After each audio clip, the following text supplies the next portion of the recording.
All right. Hello, everyone. I'd like to welcome you to another edition of my podcast, Mastering the Numbers. I am Joe Mallo with Elite Edge Consulting Group. We're powered by Focal Point Business and Executive Coaching. My guest today is Todd Goldstein, founder of Wodo. Welcome, Todd. Thank you. Thank you for having me on today. We appreciate you being here as well. You know what? For the audience, tell us a little bit about Wodo and your story. Sure. So Wodo's a line of cookie dough snack bars and ready-to-bake cookie dough. But all of our products are first and foremost gluten-free, plant-based, vegan, non-GMO project verified, OU kosher, and just an enjoyable treat. I started the company because myself and my three boys have severe gluten allergies. You'll probably say, well, how did you know that, right? So when I was a kid, my family owned a restaurant in the city of Cleveland that started in the 1930s.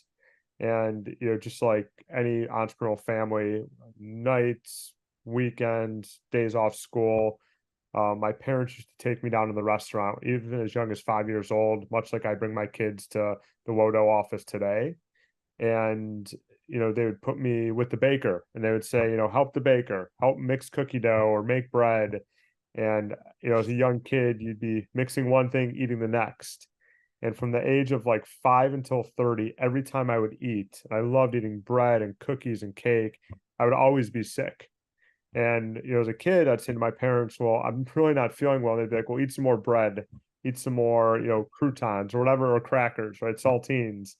And I'd be like, I'm still sick. And so finally, when I was 30, I went to a doctor, and the doctor did a bunch of tests and said, you cannot eat gluten anymore. You have a severe gluten allergy. And so at that point forward, I went completely gluten free. This is 2011.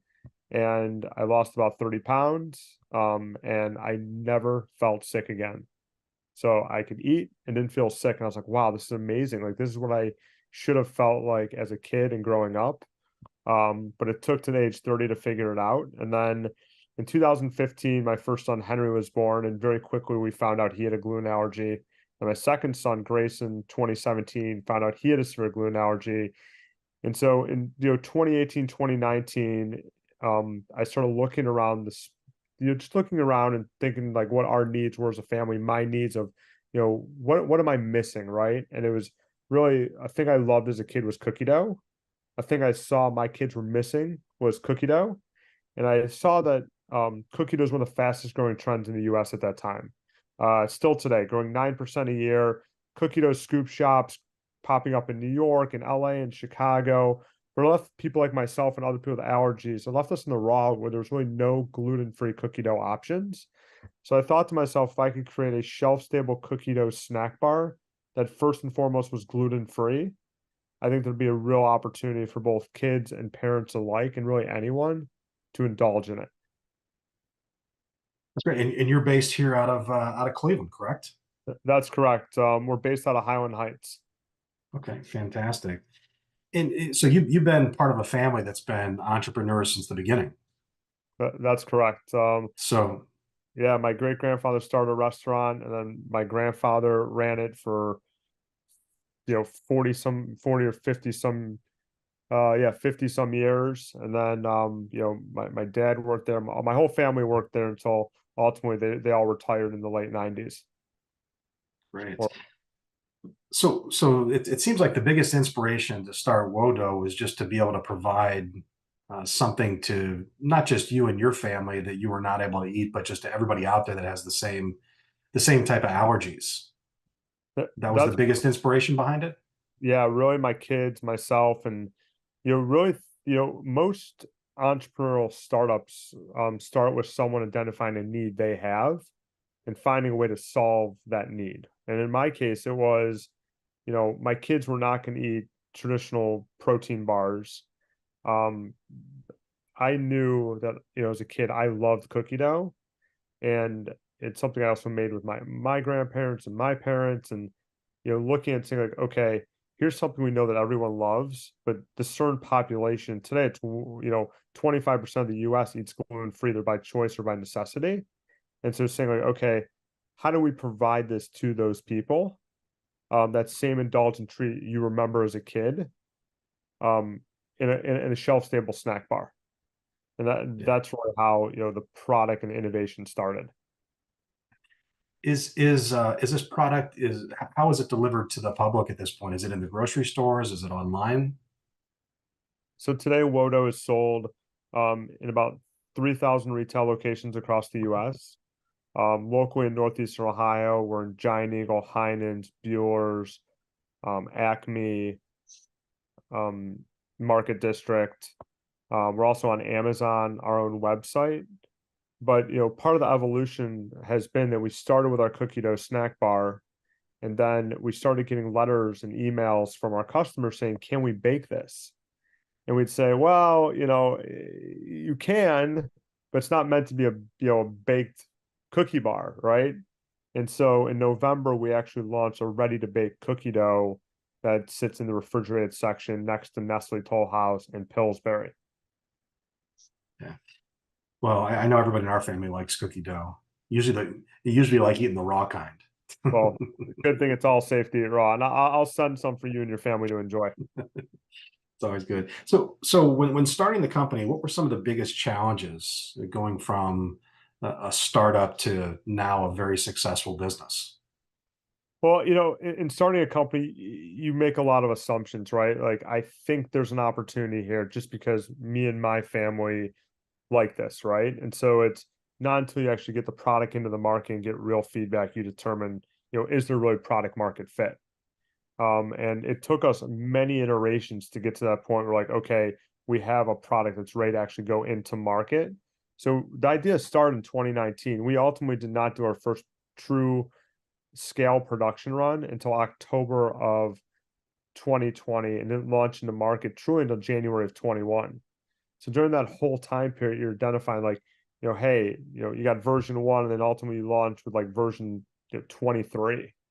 And Right. so then it's, now I've got this product I've created.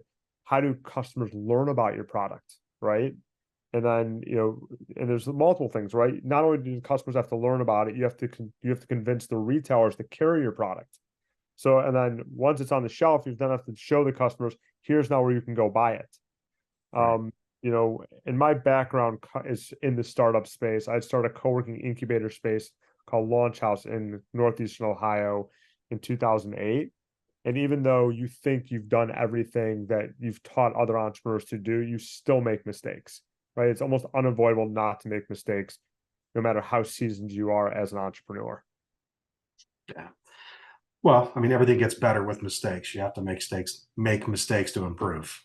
I think 100%. I think that's life. So for those individuals that are thinking about starting businesses at this point, what are some common misconceptions about running a business, and how do you address those? So if you're first starting off and you're just creating your product or service, do not use your friends or family for your initial, customers, because they're just going to tell you what you want to hear. So, and it's the easiest thing to do, right? Well, my mom, my sister, my kids, even though my kids love the product, I still didn't rely on them exactly, right? You really have to go and find out, okay, I have a problem. I'm trying to solve this. Who is my addressable market? And then going out and testing the product or service you've created against an addressable market to see if there really is product market fit. Because too many times do people start stuff and use their whole life savings where there really is not a product market fit. And then, it may be 6 months, 12 months, or 3 years later, and you're out of business because you never really had product market fit and really didn't do that early customer development. So Right. I would say to people thinking about starting a business, take the time, do the customer development, build a minimal viable product. Make sure you truly have a customer that will actually pay for your product. It's easy to give away things for free. The test is, will someone pay for what you're offering? Right. Right. That's great advice. So this is a question, and it's something that all of my clients deal with, and something I've dealt with throughout my 28-year career. How do you maintain a work-life balance? You have a lot going on. You're building a growing company. How do you maintain a work-life balance with everything that's happening? So, if anyone tells you easy, it's not true. It is Right. really, really difficult. You know, at one point, my son Grayson almost lived at my office with me during COVID. I'd pick him up every day after school at like 2:30, and he'd be at my office till 6. And so it's sometimes it's finding a way to integrate your family into your business, right? Because whether it's my son Grace or my son Henry, who's gone to trade shows with me and absolutely loves it, or walking down doing farmers markets on Sunday, it's finding time to incorporate your family into what you're doing and teaching them about, business or entrepreneurship, but also that quality time, right? So even though I'm at the office and maybe my son's here with me, it's knowing that, hey, I can step away for 30 minutes and we can throw a football in the hallway, or we can go for a walk outside, or we can have a snack together. Um, but also knowing that, in the end, it's just a business, and whatever you're doing today will still be there tomorrow. There's nothing that important that can't wait an hour or 12 hours or 24 hours. And your family, your kids are only going to be young for a certain period of time. Your family ultimately is the most important thing. My wife and I make it a point to, travel with our kids, do things as a family. On the weekends, I try to spend a lot of time with my kids and my wife. It's just, you have to make it a priority. I know, as an entrepreneur out there, a small business owner out there, you're thinking, no, no, no, this can't wait. It has to get done. I can reassure you, it can wait. And you have to pay attention to your family, and you have to be there for them. It's one of the most important things. And, it's not always easy. I mean, this past summer, I traveled almost 13 weeks in a row, and it was very difficult. But then I made a point to almost not at all over the last, several months. Just because I recognize that you have to, you've got to do those small things. Yeah.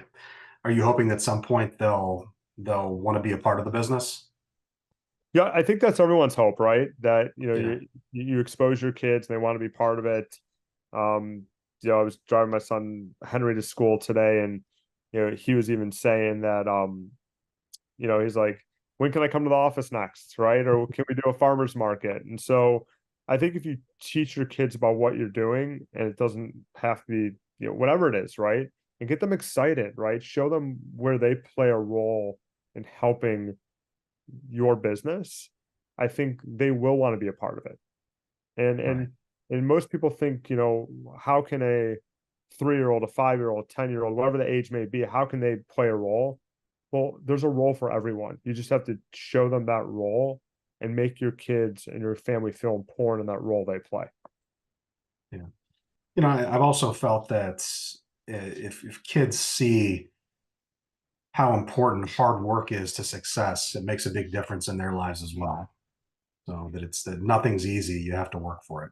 Um, and you're showing them that, which I think is important. With your company, I'm sure you have big plans for the future. Can you offer us a glimpse, kind of into the future, where you see Wodo going? Sure. So, today, up until November of last year, we had only our cookie dough snack bars, which were available in about 3,000 retail locations, 6,000 micro market vending locations across the US, 50 K through 12 school districts. So that way, our product actually can be on menu for the kids to get as part of their lunch program. Um, and so, our goal is really to continue to expand into more K through 12 schools across the United States and provide a better for you healthy snack, that goes on the menu. But really, in addition to the bars, really accelerating our ready to bake. We launched in November at 600 retail locations across the US. Our goal this year is to expand to over 2,000 retail locations with our ready to bake product. Um, and we were also one of the fastest products ever, on American Airlines in their first class basket. So really, for Okay. us to continue to grow our business through all the different channels we've identified for both our bars and ready to bake. But more importantly, continue to introduce new consumers to the Wodo family of products.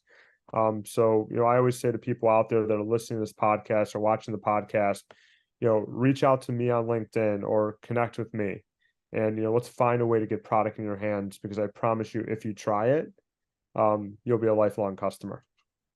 Awesome. Do you see any different challenges as you continue to expand now that are different from the original ones at startup? Sure. When you start a company, you're really just like trying to get those, you're just trying to get you're just trying to get product made to then get into the market. But then as you start to scale a business, then you have to figure out like, okay, how do you make sure you're now manufacturing these different products to meet customer demand? How do you, as you get into new markets that aren't in Northeastern Ohio, that maybe don't know who Wodo is, how do you now introduce a brand new consumer to Wodo? And how do you get them to then pick that product up off the shelf or get it out of their break room or, you know, have that kid buy it as an a la carte item in a school lunch cafeteria when you're up against some household brands. There's challenges every single day, but we really try to be nimble and innovative in how we tackle them and really think outside of the box. And I'll share a quick story with you if you're open to it. Yeah, Um, absolutely. when we launched on American Airlines about a month before I flew American, I was talking to the flight attendant. I said, "Can I see your snack basket?" She said, "Sure." I said, "Well, how do you or or anyone in first class know about the products on the airplane?" She goes, "I have no idea what these products are."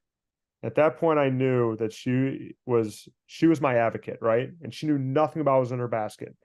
So I came home that day, and we had 2 or 3 interns that summer were helping us at Wodo, and I said, "Okay, here's our problem. We're about to get on American Airlines. We're about to have all these bars and all these first class baskets, but nobody knows who we are. That means nobody is going to select our product." And I said, "Here's how we're going to solve this. We're going to reach out to every single American Airlines flight attendant on LinkedIn, and we're going to introduce them to Wodo. We're going to send them all product to try ahead of time." And that's exactly what we did, right? So a lot of it's just thinking outside the box. You just can't use traditional marketing or traditional sales Right, in your small business. You have limited funding and you've got to reach the maximum amount of people. And so you right. always have to think outside the box. That's great. Definitely have to do things differently.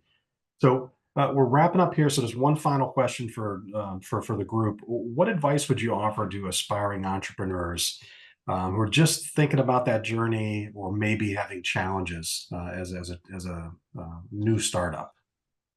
So as a new startup, everyone has challenges. So don't think you're alone. Find mentors, find people like yourself. Find people that are going through similar challenges or have experience in the field you're building your business in. Several of my mentors have significant CPG food experience, and I can text them and call them day or night, and they answer. And I'm like, "Hey, how do I solve this problem?" And they tell me, right? And so that is so, so important. And I would say just, if you're thinking about starting a business, I know I touched on this earlier, make sure you have, you know, product market fit. Make sure you have customers that are willing to pay for your product. You know, there's a lot of people who are like, "Oh, if I build it, they will come." That's not true. Like, make sure you have people that are willing to buy your service, they're willing to buy your products. Make sure you can make money at building your business, um, because you can't make a business on giving away things for free. Listen, Todd, I appreciate all your time today. And for anybody that's listening and anybody that watches this later, how can everybody reach out to you or get a hold of you online? So just connect with me on LinkedIn, send me a message. You can also reach me at todd@wodo.com. If you're interested in purchasing our products, you can go to wodo.com and find our store locator, or reach out to me as well, and I can find a way to get products in your hand. All right, perfect. All right, thanks, Todd. Thanks for being a part of Mastering the Numbers. And thanks to everybody out there for listening. Catch you next time with Joe Mallo with the Lead Edge Consulting Group, Mastering the Numbers. Take care, everybody. Have a good Thank you day. so much.